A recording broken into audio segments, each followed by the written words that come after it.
అత్తమ్మ టీవీకి స్వాగతం. అత్తమ్మ టీవీలో ఈరోజు ఒక స్పెషల్ రెసిపీ నేర్చుకుందాం. అదేంటంటే బ్రాహ్మణ్ స్టైల్లో తయారు చేసుకునే ఆనపకాయ నువ్వుల కారం కూర. దేవి అని నాకు ఒక బ్రాహ్మణ్ ఫ్రెండ్ ఉందనమాట, తను చెప్పిన ఈ రెసిపీ చూద్దాం.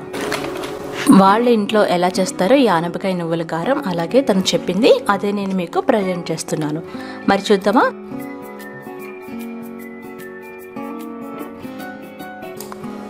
ఒక 2-3 గ్లాసుల నీళ్ళని వేడి చేసుకోవాలి. ఇలా మరిగిన నీళ్ళలో కట్ చేసుకున్న ఆనపకాయ ముక్కలు వేసుకోవాలి. ఇవి మీకు నచ్చిన సైజులో కట్ చేసుకోండి.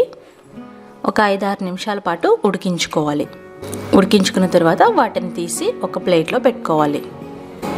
ఇప్పుడు నువ్వుల కారం తయారు చేసుకుందాం. దానికోసం ఒక కడాయి పొయ్యి మీద పెట్టి అందులో 7-8 ఎండుమిర్చి మీ కారాన్ని బట్టి వేసుకోవాలి.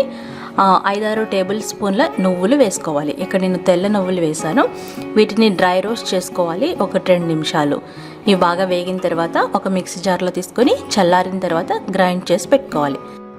ఆ తర్వాత మనం పోపు పెట్టుకోవాలి. దానికోసం అదే బాండిలో 2-3 టేబుల్ స్పూన్ల నెయ్యి వేయాలి. నూనె కూడా వేసుకోవచ్చు. తర్వాత తాలింపు దినుసులు, వెల్లుల్లి రెబ్బలు, జీలకర్ర, మిగతా పోపు సామాన్లన్నీ వేసుకోవాలన్నమాట. పచ్చిశనగపప్పు, కరివేపాకు రెబ్బలు, కొద్దిగా ఇంగువ వేయాలి. పోపుని చక్కగా వేయించుకోవాలి. మంచి వాసన వస్తూ ఉంటుంది. 1-2 నిమిషాలు వేయించాలి. తర్వాత మనం ఉడికించి పక్కన పెట్టుకున్న ఆనపకాయ ముక్కలు వేసేసేయాలి. పోపులో ఉల్లిపాయ, పచ్చిమిరపకాయ వేయకూడదు, వాళ్ళు వేయరంట.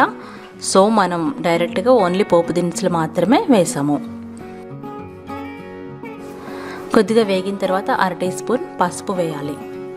తగినంత ఉప్పు వేసుకోవాలి. వీటిని కూడా బాగా కలుపుతూ వేయించుకోవాలి. మీడియం ఫ్లేమ్లో పెట్టుకొని వేయించుకోవాలి.